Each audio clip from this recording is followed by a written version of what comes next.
नमस्कार मित्रों, मैं आशीष शंकर एक बार फिर अपने YouTube चैनल सफर सोने से शिखर तक में आपका हार्दिक स्वागत व अभिनंदन करते हैं। आशा करते हैं मस्त होंगे, व्यस्त होंगे। आज बहुत दुख के साथ, बहुत अशांति के साथ मैं आपके बीच उपस्थित हुआ हूँ। विगत 5-6 दिनों से आप देख रहे हैं सोशल मीडिया के माध्यम से बांग्लादेश में उठे अशांति की भयानक तस्वीरें, भयानक वीडियोस सामने आ रहे हैं। उसी पे थोड़ा हम चर्चा करेंगे।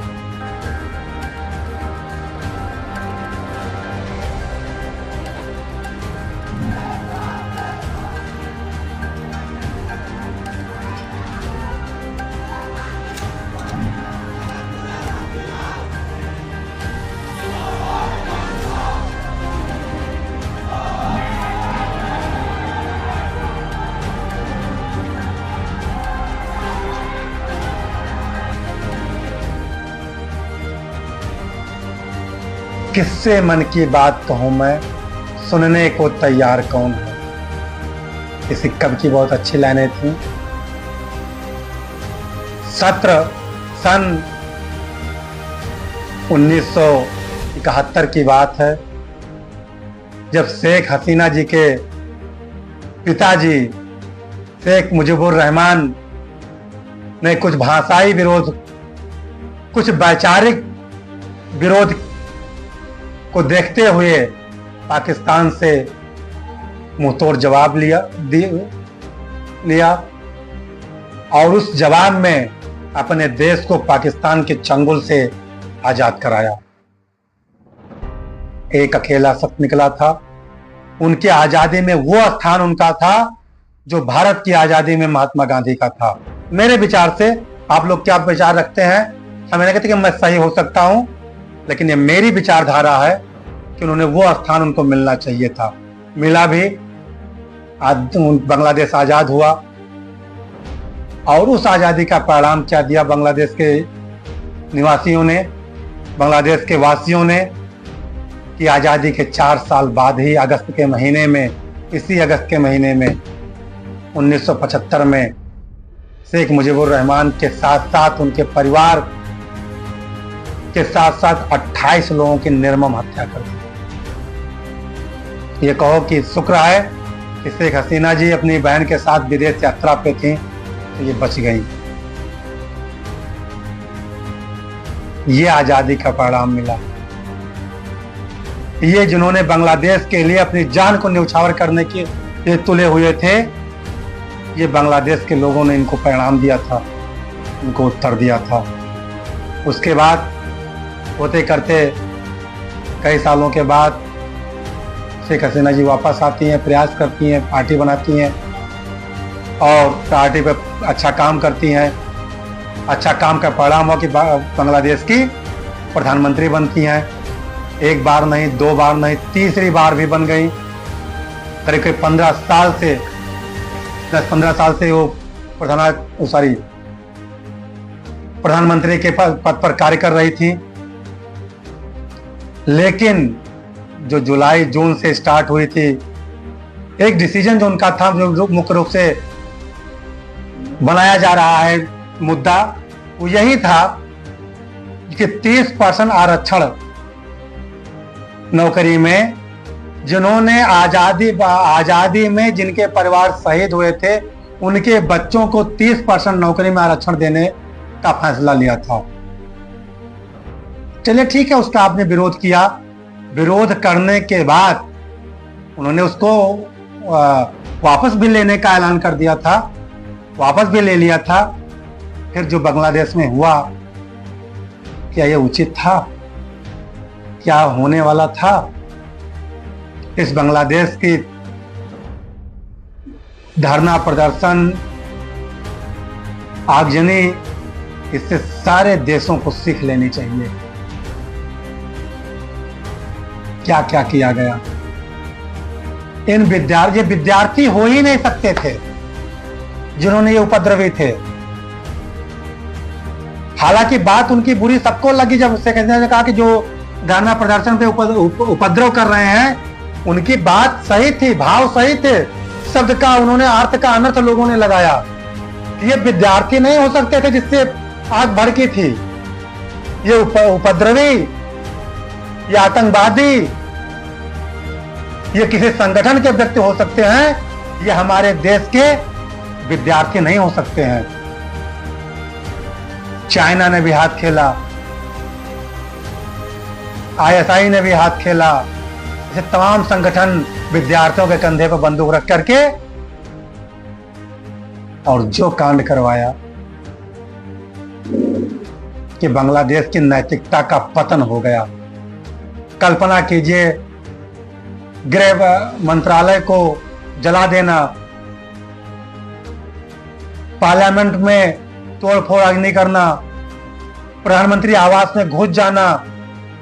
और घुसना ही नहीं जनाब, एक 76 साल के महिला के अंडरगारमेंट्स को इस तरह से ला करके, वो भी उस देश की प्रधानमंत्री थी। आपने विरोध नहीं किया है, आपने बांग्लादेश को शर्मसार करके रख दिया है। आपने शेख हसीना जी को नंगा नहीं किया है, बांग्लादेश को नंगा कर दिया है पूरे विश्व के सामने। उनके अंडर गारमेंट्स को इस तरह से पब्लिक प्लेस पे लाना, उनके ब्रा को दिखाना, उनके साड़ी को फेंकना, उनके बेडरूम में जाकर के इस तरह से बिहेवियर करना। कल्पना कीजिए कि यदि सही समय पर सही निर्णय सही व्यक्ति के साथ भारतीय जनता पार्टी न लेनी होती, कुछ सेकंड अगर देर करती, तो शायद शेख हसीना के साथ क्या होता जो 1975 में हुआ था, उससे भी विभत्स घटनाएं घट सकती थी।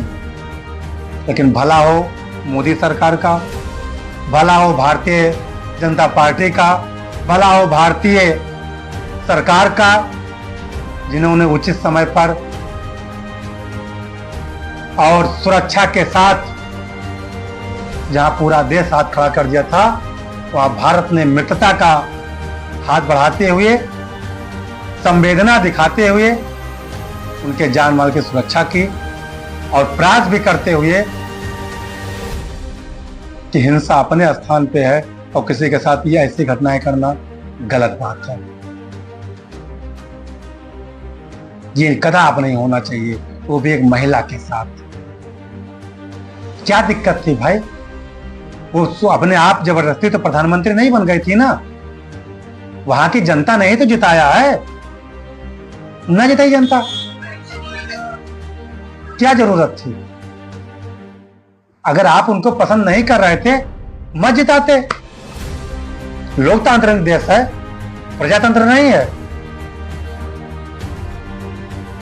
वहां राजतंत्र नहीं चल रहा था, वहां प्रजातंत्र है, लोकतंत्र था। लेकिन ऐसा करना कदापि उचित नहीं था। वहां की चीजें, नुकसान किसका हुआ? बांग्लादेश का हुआ। किसका हुआ? वहां की एक बस अगर जली तो बांग्लादेश की संपत्ति नहीं चली है जनाब। एक एक कण जो नुकसान हुआ है, बांग्लादेश के एक एक व्यक्ति के घर का नुकसान हुआ है। आपके एक एक पैसे से देश खड़ा होता है, और जब देश का पतन होता है तो आपके भी एक एक जेब, आपके जेब का एक एक पैसा ही खत्म होता है। खैर, हम सभी देशवासियों से, अपने देशवासियों से, पूरे विश्व के सभी देश के रहने वालों से, पक्ष से विपक्ष से निवेदन करते हैं कि देश के अंदर कितनी भी बुराई कर लीजिए, आपस में कितना भी मतभेद कर लीजिए, लेकिन जहां देश की विदेश से बात आए, वहां एकता जरूर दिखाइए जनाब। नहीं, हर एक देश में बांग्लादेश जैसी कंडीशन होगी। और नोट कर लीजिएगा कि यदि आपने मदद किसी भी संगठन, किसी भी देश या किसी भी लोगों से लिया है, तो कोई फ्री नहीं किया है। कल कदाए जिसने सहयोग किया है, उसके बदले वो आपसे क्या मांग सकता है, जिसकी आप कल्पना नहीं कर सकते हैं। इसलिए हर कदम सोच विचार के चलिए। अच्छा लगा जब सर्वदलीय बैठक बुलाई गई, राहुल गांधी जैसे लोग इकट्ठा हुए, सब लोग अपना अपना विचार रखा और सब लोग अपने एक मत से बोले कि हम भारतीय सरकार के साथ हैं, जो भी सरकार का निर्णय होगा हम लोग उसके साथ खड़े हैं। ममता बनर्जी जी ने भी कहा कि भारतीय जनता पार्टी का जो भी निर्णय होगा हम उसको मानेंगे, हम तैयार हैं। सब लोग साथ खड़े हुए। ये एकता देख करके मन खुश हुआ, होना भी चाहिए। आपस में मतभेद रखिए, लेकिन जब देश रहेगा तब नेता बनोगे, तब सब कुछ पाओगे। पहले देश बचे, जहां देश की बात आए वहां वो काम कीजिए। इसलिए नोट कीजिए, अगर आप किसी विरोध कर रहे हैं तो विरोध करने वाले सहयोग, आपके विरोध करने के समय में सहयोग कौन कर रहा है, वो किस विभाग का है, वो सहयोग क्यों कर रहा है, जान पहचान लीजिए, तब सहयोग लीजिए। अन्यथा यही बांग्लादेश वाली कंडीशन होगी जनाब। हम सभी से निवेदन करते हैं, अगर बांग्लादेश तक भी ये खबर जाए तो वहां के भी रहने वाले सभी लोगों से निवेदन करते हैं और प्रेयर करते हैं कि जल्द से जल्द ये आग बुझनी चाहिए और धीरे धीरे बांग्लादेश एक शांति स्थापित करे। शांत रूप से, इधर बांग्लादेश ने अच्छे अच्छे काम किए थे, देश का नाम हो रहा था, परफॉर्मेंस अच्छा था, क्रिकेट खेल के दुनिया में, अपने आर्थिक मजबूती के क्षेत्र में अच्छा काम किया था। इसलिए ध्यान रखिए, आगे बढ़िए और जल्द से जल्द इस समस्या समाधान हो। जय हिंद, जय भारत।